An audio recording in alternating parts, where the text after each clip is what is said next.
तो दोस्तों आज अगर दुनिया के किसी कोने में कोई महासंग्राम चल रहा हो जिसको लेकर दुनिया का सुपर पावर अमेरिका अपना पॉइंट ऑफ व्यू रख रहा हो और वहां पर वो भारत को सबसे महत्वपूर्ण रोल प्ले करने की बात कर रहा हो तो यकीनन ये भारत के लिए गौरव का विषय है। मैं आपको आगे इस वीडियो में बताने वाला हूं कि किस तरह से अमेरिका इस समय भारत के गुणगान गा रहा है और कंपेयर करेंगे हम लोग हमारे पास्ट से कि देखिए पास्ट में स्थिति क्या थी और आज की स्थिति क्या है। वीडियो अगर आप भावनात्मक रूप से देखेंगे खबर के अलावा तो काफी ज्यादा अच्छी लगने वाली है। वीडियो को एकदम एंड तक जरूर देखते रहिएगा। दोस्तों हम सभी जानते हैं कि रशिया यूक्रेन के बीच में जो युद्ध हो रहा है उसे 316 दिनों से ज्यादा का समय हो चुका है। दुनिया भर के देशों ने जो कि सो कॉल्ड सुपर पावर माने जाते हैं इन लोगों ने जमाने भर की कोशिशें कर ली लेकिन युद्ध नहीं रोका। खासकर अगर व्लादिमीर पुतिन की बात की जाए तो वो अपने हट पर कुछ इस तरह से बने हुए हैं इस समय कि उन्हें कोई भी डिगाने की कोशिश भी नहीं कर सकता।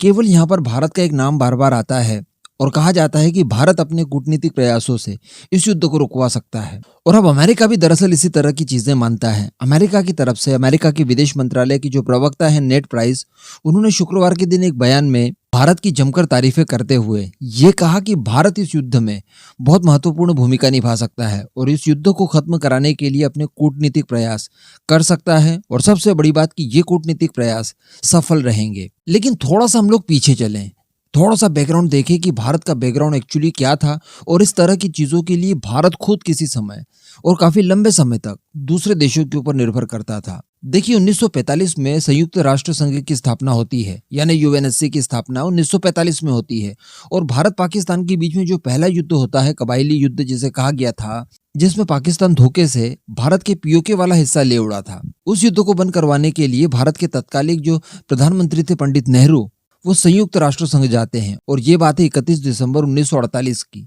यानी संयुक्त राष्ट्र संघ केवल 3 साल ही हुए थे उसके गठन को और उसके बाद हम लोग उसके पास गुहार लेकर गए इस युद्ध को रुकवाने के लिए और फाइनली संयुक्त राष्ट्र संघ ने इस युद्ध में हस्तक्षेप करते हुए इसे रुकवा दिया था। 31 दिसंबर 1948 को ये युद्ध समाप्त हो गया था और तब तक हमारे हाथों से पीओके जा चुका था। इसके बाद अगर हम लोग देखें 1965 का युद्ध जो कि शास्त्री जी के जमाने में पाकिस्तान के साथ हुआ था, भारत को इसमें जबरदस्त कैजुअलिटीज हुई थी। भारत के कई सारे सैनिक वीर गति को प्राप्त हुए थे लेकिन उन्होंने इतना कर लिया था कि हम लोग लाहौर तक पहुंच गए थे और हमारी फोर्सेस उस समय लाहौर में पदस्थ थी। लेकिन दोस्तों देखिए मजबूरी की भारत को इस युद्ध के लिए दूसरों की बात माननी पड़ी और ताशकंद जाकर भारत पाकिस्तान के बीच में समझौता हुआ।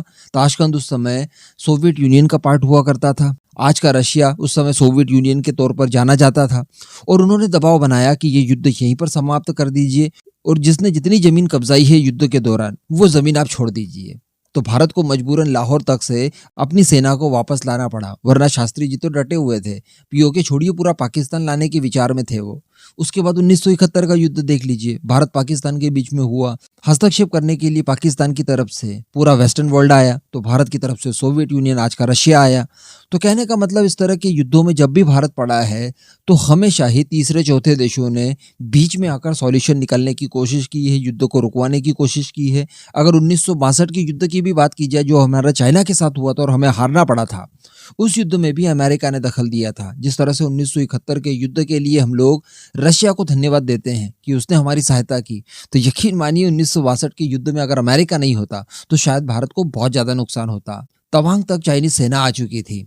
तो लगातार हम लोगों ने देखा कि भारत इस तरह के बुरे समय में जब भी फंसा है दूसरे तीसरे देशों ने आकर अपने हिसाब से सॉल्यूशन निकाला है और भारत को उनकी बातें मजबूरन माननी पड़ी। लेकिन आज देखिए भारत की स्थिति इतनी जबरदस्त है कि दुनिया का सुपर पावर कहे जाने वाला अमेरिका इस बात को कह रहा है कि भारत की भूमिका इस युद्ध को रुकवाने में सबसे महत्वपूर्ण साबित हो सकती है। आगे नेट प्राइस ने इसी सीरीज में ये भी कहा भारत के बारे में कि जो प्राइम मिनिस्टर नरेंद्र मोदी ने व्लादिमीर पुतिन से सीधे तौर पर ये कहा था कि ये समय युद्ध का नहीं है, उस बात की भी हम प्रशंसा करते हैं और ये एक सीधा सा मैसेज था रशिया को ये बताने के लिए कि युद्ध यहीं पर समाप्त कर दीजिए। हालांकि नेट प्राइस ने आगे जो कहा वो मुझे थोड़ा सा सही नहीं लगा।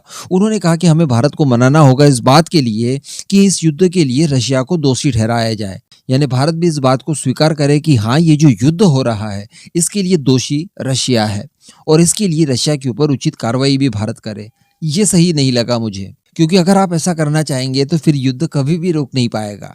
इसके आगे नेड प्राइस ने कहा कि भारत और अमेरिका एक दूसरे के लिए बहुत ज्यादा महत्वपूर्ण है। दोनों के बीच में मतभेद जरूर हैं, लेकिन फिर भी किसी पॉइंट पर आकर हम लोग मिलते हैं और दोनों एक दूसरे की संप्रभुता का सम्मान भी करते हैं। इसी के साथ साथ भारत जो यूक्रेनियंस को मानवीय सहायता पहुंचा रहा है, जिसमें फूड से लेकर मेडिकल तक की सुविधाएं दी जा रही है, इसकी सराहना भी की है और भारत के इस कदम को बहुत अच्छा ठहराया है। तो देखा आपने, पास्ट से लेकर आज तक मैंने आपको शॉर्ट में बताने की सब कुछ कोशिश की कि किस तरह से भारत किसी जमाने में इस तरह की चीजों के लिए दूसरों पर निर्भर रहता था। आज दूसरे भारत के ऊपर निर्भर होने के लिए बिल्कुल आतुर खड़े हैं कि लीजिए, हमें बचा लीजिए, हमें आप अपने ऊपर निर्भर कर लीजिए। तो ये बदलाव आया है बॉस भारत की डिप्लोमेसी में। इस पूरे मुद्दे पर अब आपका जो भी मानना हो नीचे कमेंट करके जरूर बताइएगा।